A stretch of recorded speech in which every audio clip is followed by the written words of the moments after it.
कुदरत की इस दुनिया में कभी दिल को रुला देने वाली कहानियां होती हैं और कभी हैरान कर देने वाली हकीकतें। जापान के एक शहर में एक बंदर का बच्चा पैदा हुआ जिसको उसकी माँ ने ठुकरा दिया, मगर उस बच्चे ने एक खिलौने को अपना आसरा बना लिया।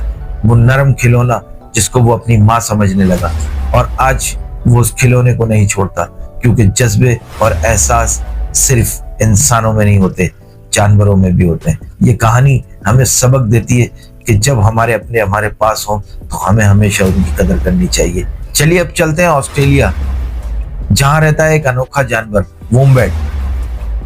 ये दुनिया का वाहिद जानवर है कि जिसकी पोटी यानी जिसका फुजला वो हमेशा क्यूब की शक्ल में होता है। जी हाँ, मैं मजाक नहीं कर रहा हूँ, वाकई क्यूब की शक्ल में, क्योंकि उसकी आंतों का साइज मुख्तलिफ है और उनकी बनावट मुख्तलिफ है, क्योंकि कुदरत ने उसको ऐसा बनाया कि उसका फुजला, उसकी पोटी लुढ़क नहीं सकती और वो उससे अपनी हदूद वाज़े करता है।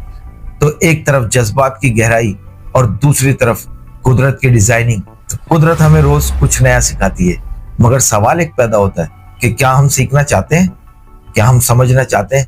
वीडियो अच्छी लगी हो तो वीडियो को लाइक करें, शेयर करें, सब्सक्राइब करें, दोस्तों के साथ शेयर करें। तो हमें याद रखें।